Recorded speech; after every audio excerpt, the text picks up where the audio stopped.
try assist and 40 tackles. I know he was your rising star maybe for the Rhinos this year, a player who had to come to the front, and I think he's cementing himself as a long-term player at Leeds. He's maturing nicely. And he plays in a position where most of the other people in your side are coming to the end of their career. Yeah. Or I've got biscuit bones. Yeah. Perfect. Josh got in touch. He said, I can't remember the last time we had back-to-back wins. One week we play well, albeit for 40 to 60 minutes, and the next all-round poor. Our defence was weak, poor under the high ball, and not just muscling in when needed. We did spark a bit of enthusiasm in the beginning of the second half with Dwyer picking up the pace, but it was too little too late. Ava looked like he had the potential to bolster the pack and make an impact. I think he went just over 100 metres actually in his first game. And he got off the plane. Having just got off the plane, he was looking tired. The youngsters looked promising for the future with good runs and putting themselves in the right places, but chasing a game forces mistakes. Watkins needs to be stood down. He's like a lost puppy. Agreed, absolutely agreed. Now, Ava, do you want to have a crack at his surname? Have you any idea what you're a knowledgeable rugby league guy? Say you Manafanai. See you Manafanai. Yeah, that's like it. I've been teaching Leeds fans how to say it for weeks now. Yeah, see you Manafanai. Yeah, he's a good player and he's a good impact prop, but he's not going to set the world on fire. That's why he wasn't in the Cronulla 17 every week, I'm playing reserve grade, but he's a good solid prop forward, and I think he'll do a job. He's probably been overpaid. Rumours are he didn't want to come and he turned down the contract, and they've somehow talked him into it, and I would imagine that's by chucking some more dollars at it. So we'll see how he goes, but I think he'll go well for Leeds. It's what we need, but we need so much more than just prop forward here and there. But yeah, Watkins, I'd be getting him off the salary cap and moving him on, and I've got some ideas about how the team needs to pan out in the future, but Watkins would be one of the ones who needs to go. I'd take him off your hands. Yeah. I wouldn't have a problem with putting him into our right centre spot. I just think he needs a change. He needs something different. I know he's just come back from his knee reconstruction, and we're all probably panning the crap out of him. But he's made breaks this season, and he's just been run down where he'd usually go the length of the field, and that's not just recovering from an injury. That's confidence also. Oh, there's definitely a psychological element to it, because he just doesn't, 100%. He doesn't approach contact with the same intensity that he was doing before he got injured. He'd become a good defender, which was something he never really was. He'd become a good defender, hadn't he? And thanks to Wayne Bennett.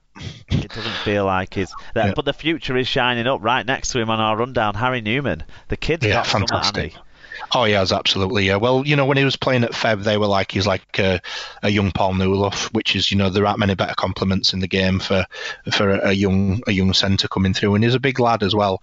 Now, the week before against Hull KR, there were a couple of chances where he went for gold, tried to go for spectacular tries on the first tackle, ended up getting pushed out, and KR came down the other end and scored. My family and friends who were in the ground said KR were never in that game. Leeds just kept coughing the ball up in silly positions. What Newman should have done, and Furner said afterwards, he should have died with the ball in the first tackle, and we'd have got KR in the second, third, fourth tackle, because they were knackered. They're out on the feet. When he got pushed into touch by Ben Crooks the week before when he went into the field, by the time he stood up, there were half the KR team had not got anywhere near back in their own half. So if he'd have taken the tackle, Leeds would have scored there. So that's the part of his game. Maturity will come with making those mistakes, making those errors, and that's his next step, is dealing with the physicality and dealing with the smarts of being able to compose yourself and play the percentages rather than, he's not in the academy anymore. You don't get punished for those mistakes in the academy. In first grade, you get absolutely hammered for them. So, as a work in progress, and, he was my breakthrough player for the year. It's good to see him getting first team opportunities. Good to see Trout getting first team opportunities and Cameron Smith coming together, because there's certainly a changing of the guard. What was prevalent when I listened to it on the radio, what was obvious from the highlights, is when Dwyer comes on, he gives more impetus to the attack and more control out of dummy half. Now, Matt Parcell's been good and playing better over the weeks, but Dwyer's playing probably best career form rugby in a team that's not going with him. I feel like with Dwyer, even though a lot of the stuff you see from him looks individual, his burst off the mark and stuff like that, I always feel there's he's got people going with him. Like he seems to be the kind of character who'll take people along with him because he seems like he helps with team spirit and that sort of stuff as well. He seems like a happy guy who is encourages the other guys or what have you. And Parcell, when he makes his breaks, it feels like he doesn't quite have the same. Yeah. I know exactly what you mean. Even though he's doing well, it's hard to explain, but Parcell's not playing shit, but he's just not playing with the team. Whereas that used to work before because none of you were playing with the team, yet you managed to find a way to find someone that you should play. Whereas now you're trying to play maybe somewhat of a more organised game plan, slightly fewer offloading instances and stuff like that. And Dwyer will go with the game plan even though he's still doing almost exactly the same things that Parcell's doing. Yeah, absolutely. And I think, look, you can't get past talking about Leeds without talking about their inability to defend their own goal line. While Leeds can't defend the try line, we're going to be down the bottom of the table, whether it's this year, next year, next 3 or 4 years. Until we can get that right, we're up shit creek. And defending your goal line is all about attitude. It's an attitude. It's a state of mind. And there's something fundamentally wrong at Leeds because we can't get that right. And it's been like this on and off for a couple of seasons. I'm not saying there's a massive crisis going on in the back room or whatever, but there's something fundamentally wrong at the club because the defensive attitude, especially on their own goal line, it's fucking abysmal. Well, and that does kind of roll into what we should also remember to do, which is to credit Salford. And Salford, I mean, Joey Lussick, right? He jumped out of the stats there with all them tackles, considering he also makes and scores tries. But every week we're saying, when is someone going to figure out that this guy's going to go from dummy half a few times in a game? You've got to stop him. Because none of the tries that he scored this year are amazing, are they? They're all scoot and drop. Yeah, that's it. Yeah, nuggety, it should conniving, be preventable. Yeah. And then to concede all the tries that he conceded to prop forwards as well, I suppose. And Robert Louis, who it's been the story of the season game for Salford, did convict his spousal abuser, Robert Louis. His try, credit his footwork or whatever, how on earth was he allowed the space to get in and score that? The defence were like backpedaling. They were like going in slow motion when he went through. You know, it were like he were pushing through him on line. You know, there was no up-forced contact. You know, and I'm not a Monday morning quarterback by any stretch of the imagination, but it's there for us all to see. We've all watched the game for many years.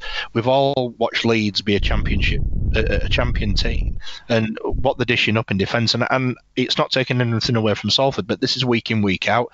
Defending our own goal line, it's non-existent. It's a given that teams are going to get us. Yeah, and then when you've got prop forwards sort of showing more enthusiasm to jump for a kick than a fullback, that's a concern. Yeah.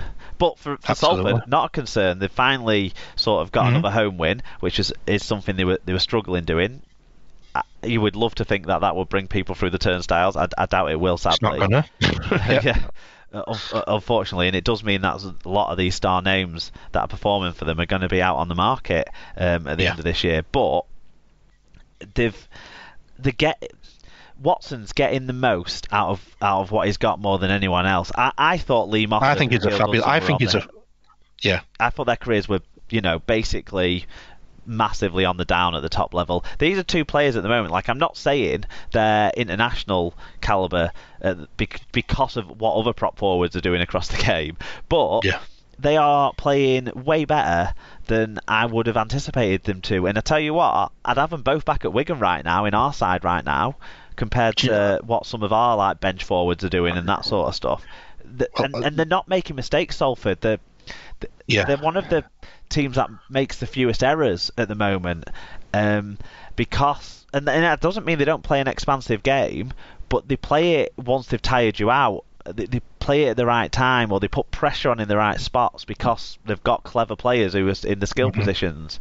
I just think they've spent their money cleverly on the key players, in the key positions, and then got their coach to just get absolutely the best out of all the forwards, putting them in positions to run sorts of, run lines that actually tire out the opponents because they're always finding that gap between the two defenders. It's well, I think he's a fabulous coach. Yeah. And I think he's probably the most underrated coach in the league. And Leeds and Wigan could do a lot worse than having him at the helm, let me tell you. You know what I mean? I think he's the most underrated coach in the league, and he seems like a real genuine stand-up bloke as well. I hope he gets the gig with Wales in the nines maybe, or something like that, so that he gets a chance to sort of show it a bit more and a level up, because Salford are always going to be small fry, because that's right. They're going to be inconsistent overall because of the size of the squad, like we talked about. Okay, last game to talk about then. Unless you have anything else to add on that one? No, it just Leeds are shit, and unless things change dramatically, then we're going to be, at best we'll do ninth. I don't think we'll get relegated, and that's not because London are crap. It's just they'll run out of steam. But there's something fundamentally wrong at Leeds. Fair enough. I'm sure there's a couple of other clubs around you that we could have the same conversations about, one of them. So don't be too downtrodden, Leeds fans. I'm sure. I'm not, mate. I'm optimistic, mate. I've got 8 grand finals to keep me happy. Exactly. Yeah. Exactly. Do you know what? It would be nice, like, if our teams are in this position in the bottom half of the table that they are, which is not nice at all. But it would be nice if we were there because other teams were just playing better. But it feels poorer because Catalans, Hull FC, Salford, Castleford. You got to put Castleford in that as well. They're very inconsistent. They're all so inconsistent. Yeah. None of them are playing really to anywhere near the standards that we've seen our teams play at in the last decade. That's right. Which makes it feel crapper than it should feel, because I don't mind finishing mid-table if we're playing well, but other people are just playing better. I don't mind losing games to the better team on the day, but when you look above and you think, why are they better than us? Why did they beat us that day? That's the aggravating thing, isn't it? Right, on to the final game then, and it's the team that's beating everyone, and they're always on their day, no matter who they pick up and put into the side, it feels like, but they were pretty much full strength for this one. It's St Helens, who visited Hull Kingston Rovers. It was a close one at half-time, 18-14 to the Saints. They blew out to a 42-26 final score, though it does sound like Hull KR were in and around this game all the time. 8,123, probably the only positive attendance to report on this week, I think. Liam Moore was the referee. In terms of the stats, Saints made 284 more metres at 1.8 metres per carry better average gain, although the Robins actually made 3 more breaks but 2 more errors. Ultimately, Saints outscored their hosts 8-4. Tommy Makinson, what a performance from him. 3 tries, 1 try assist, 11 tackle busts, 196 metres, 4 clean breaks. Alex Walmsley, 5 tackle busts, 132 metres. James Roby, 131 metres, and Regan Grace, 1 try and 123 metres. And yet probably the 2 best players for Saints don't make that stats roundup in Kevin DeGarma and Johnny Lomax, so there you go. Yep. For the losing Robins, Rob Mulhern, 44 tackles, 100 metres. Will Oakes, 1 try, 7 tackle busts, 130 metres, 2 clean breaks. Josh Drinkwater, 5 tackle busts, 106 metres, 2 clean breaks. And George Lawler, 40 tackles and 113 metres. 2 people doing the tackle metres double there for Hull KR, so definitely some credit where that goes out. Yeah, and to the fan reviews with Tom Andrews, don't think the score reflected the game. Probably just a bit of forward power and class just shone through. Oh, and the dream to trio wearing yellow. Was nice to see KR actually play for the majority of the game and really pin Saints back until our lack of forwards shone through and Walmsley just had fun. Thought Hall, Shaw and Maria showed up well. Vai was garbage defensively and has been for a few weeks. I think if we had more numbers he wouldn't be selected despite his massive attacking potential. Hoping for a similar effort next week and hopefully finally get one over on bloody Salford. Also, as I mentioned in my Y review, Saints are so good they should be able to win without the shithouse tactics, late hits, high shots, and being general grubs. Stop being knobs and play the quality rugby you can. And obviously, watching the highlights, I felt that KR did play some good stuff and,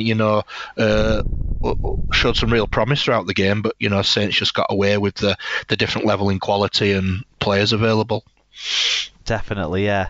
It felt like when Hull scored, it was kind of like